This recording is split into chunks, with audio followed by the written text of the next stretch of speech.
ISIL is not Islamic. No religion condones the killing of innocents, and the vast majority of ISIL's victims have been Muslim. And ISIL is certainly not a state.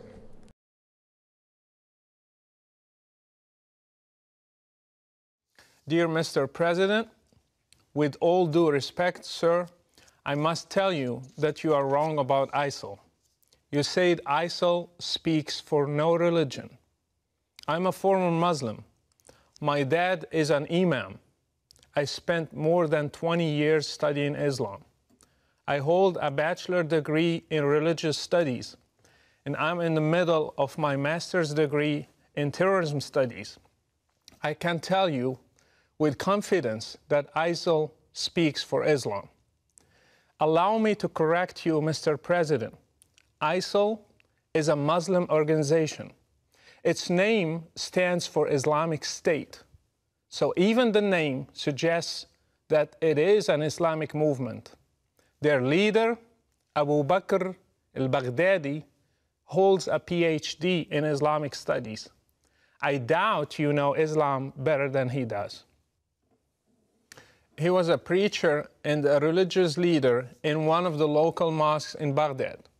ISIL's 10,000 members are all Muslims. None of them are from any other religion. They come from different countries and have one common denominator, Islam. They are following Islam's Prophet Muhammad in every detail. They imitate him by growing their beards, shaving their mustaches, and in the way they dress. They follow his command in the hadith to differentiate themselves from the infidels by wearing their watches on the right instead of the left hand. They implement Sharia in every piece of land they conquer. They pray 5 times a day. They have called for a caliphate, which is a central doctrine in Sunni Islam, and they are willing to die for their religion. They are following the steps of Islam's Prophet Muhammad to the letter. By the way, if you want to understand ISIL, read the oldest biography of Muhammad by Ibn Hisham. This is their model for action. You think that ISIL does not speak for Islam because they beheaded an American and they killed those whom they consider infidels. In the same way, Islam's Prophet Muhammad beheaded in one day between 600 and 900 adult males in a Jewish tribe called Banu Qurayza.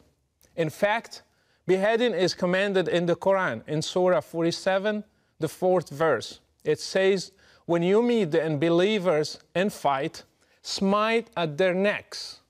Ironically, this surah is called the Surah of Muhammad. Killing prisoners is also an order from Allah to Muhammad and to all Muslims. It says it is not for a prophet to have captives of war until he inflicts a massacre upon Allah's enemies in the land. Quran 8:67. And by the way, 3 of Muhammad's wives were Jewish girls he kidnapped from his raids on the religious minorities, just as ISIL is doing today. Mr. President, I grew up in Morocco, supposedly a moderate country, yet I still learned at a young age to hate the enemies of Allah, especially Jews and Christians. These are represented today by Israel and the West, especially the great Satan, America. I prayed 5 times a day, repeating Al-Fatiha, the first chapter in the Quran, asking Allah to lead me not in the way of those who went astray, and those who have the wrath of Allah upon them. We all knew that it is Jews and Christians. We have been brainwashed to hate all of you in our sacred texts, in our prayers, in our Friday sermons, in our educational systems. We were ready to join any group that one day would fight you and destroy you and make Islam the religion of the whole world, as the Quran says. This is what I and millions like me have been taught. Mr. President, this is an irrevocable fact. Fortunately, when I grew up, I chose to leave Islam and became a Christian because I believe that God is love.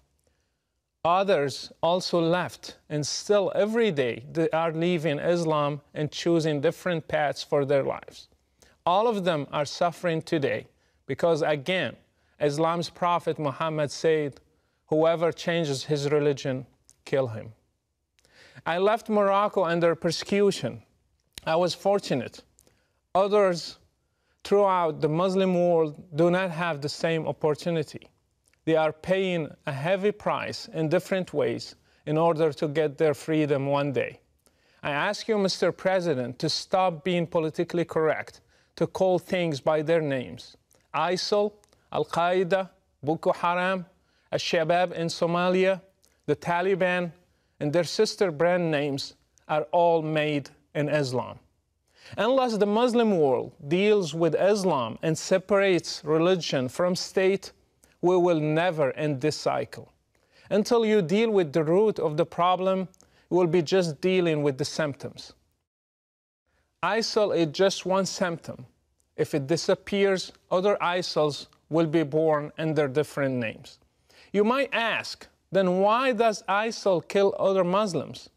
The answer is that they consider them infidels, not Muslims. Do you know that all 4 schools in Islam agree that if a Muslim stops praying, he should be asked to repent, and if he does not, he should be killed? Do you know that Muhammad tried to burn his own companions when they stopped coming to prayers? So anything that qualifies a Muslim to be an infidel can be a reason for killing him, even neglecting to pray. If Islam is not the problem, then why is it that there are millions of Christians in the Middle East, and yet none of them has ever blown up himself to become a martyr? Even though they live under the same economic and political circumstances, and even worse. Why have many Muslims in the West also joined ISIL if Islam is not the reason? Why have even new converts to Islam become terrorists?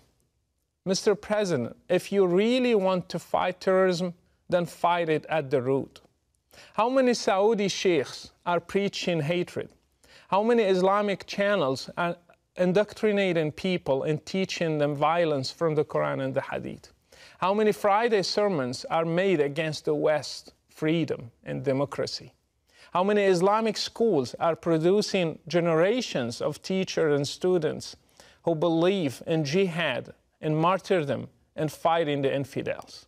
And finally, how many websites are funded by governments, your allies, that have sheikhs who issue fatwas against basic human rights? If you want to fight terrorism, start from there. By the way, I do not give my full name because Islam is a religion of peace. I'm known around the whole world as Brother Rachid, and I implore you to take a stand for international human rights and the future of democracy and speak the truth about the real threat that is facing all of us. Best regards, Brother Rachid.